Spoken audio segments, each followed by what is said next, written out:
mortgage.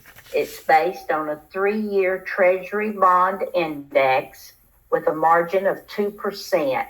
Remember, the 2% is what the bank's profit is.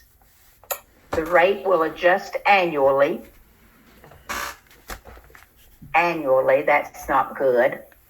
With a periodic interest rate cap of 1.5%. So it cannot go more than 1.5%. At the start of the loan, the 3-year Treasury bond was 5.5%. What is the interest rate of the first year? It's your Treasury bond plus the margin. 7.5%.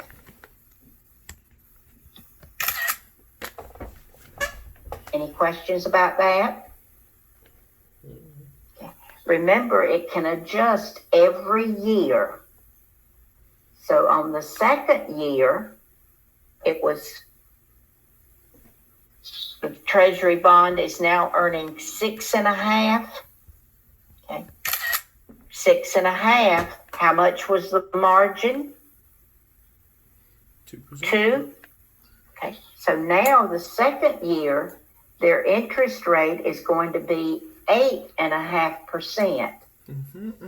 So in 2 years, it's gone from 5.5% to 8.5%. And then the third year, your Treasury bond is now 9.5%. And your margin is what? 2%.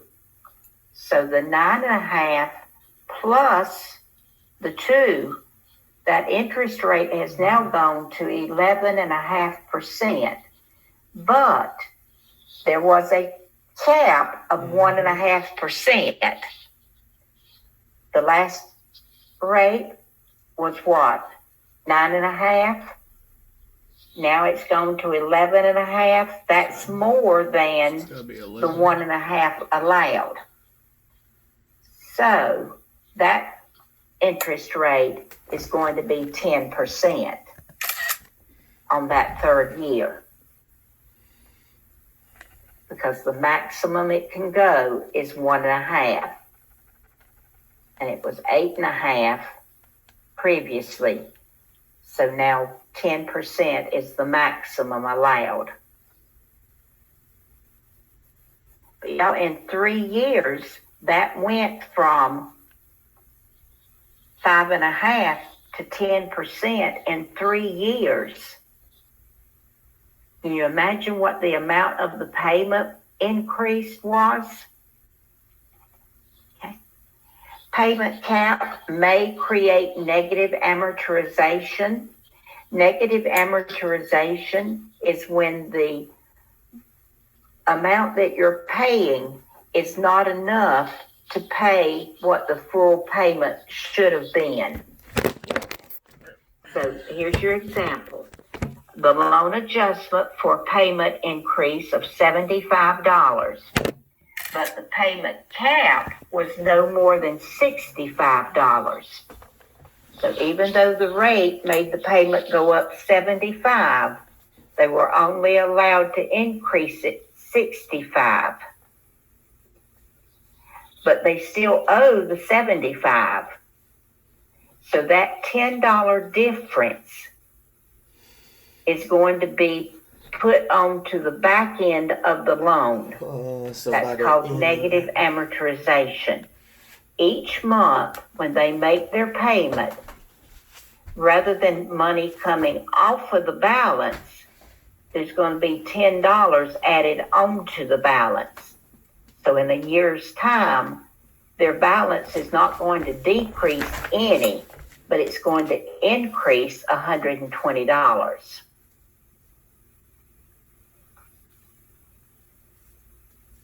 Oh, thank you, Heather. There you are answering Natasha's question for me. I was going to get there as soon as I finished my thought on this one, but that's good. Thank you. So they are paying interest on that $10? Yes, ma'am. They are going to be paying interest on that $10. So it's sort of a double whammy, you know.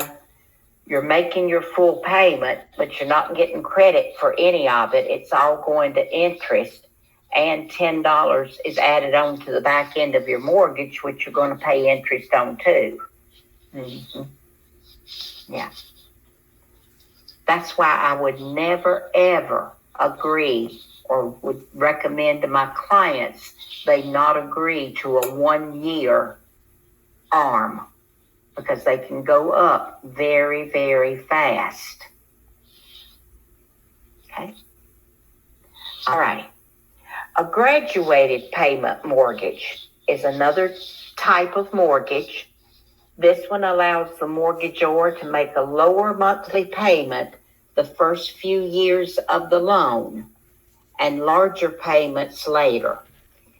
In Concord, several years ago, there was a builder, and he was advertising new houses in his neighborhood for $1 down and $500 a month payment for 3 years. And he was advertising this new home construction development to people that lived in apartments. He'd say to them, you know, you're paying $800 a month rent. You can get in a new house for $1 down and $500 a month for 3 years. And they thought, wow, that's wonderful. Let me get out of this apartment and get into a new home. But the fine print in the agreements said that their actual payment based on the interest rate and the loan amount was over $1,000. Sure. And they were only paying $500. So what was happening to that other $500? It's getting interest charged on it. It was going on to the back end of their mortgage. Mm-hmm. So every month, instead of their mortgage balance decreasing, it was increasing by $500. Mm-hmm. Over a 3-year period, that was a lot of money. And now, when it's time to start making the full $1,000 payment, they can't afford to do it. Mm-mm. So what happens? They try to refinance. Well, they paid this amount for their house, and they only put $1 down, remember? So they had 100% financing. And now that extra $500 a month has been added on to the back end. Now their balance on their property is more than it's worth. Therefore, they cannot refinance. If they can't refinance, they can't afford to make the payment, what happens? That thing gets taken. Foreclosure, right, Stephanie? Foreclosure. Just about that whole neighborhood went to foreclosure after that 3-year period. Wow. Because the people that bought in there qualified at $500 a month. They didn't have any problems making that $500 payment because they qualified for it. But they did not qualify for a $1,000 payment, which is what their payment was going to go to. Did they find the guy? Yes, they did. It was a national builder that had his own mortgage company. Mm-hmm. And the mortgage company executive went to jail. And the builder is out of business. And if I told you who the builder was, you would recognize the name. But it's a builder that's no longer in business. Mm-hmm. Okay. So we don't like negative amortization.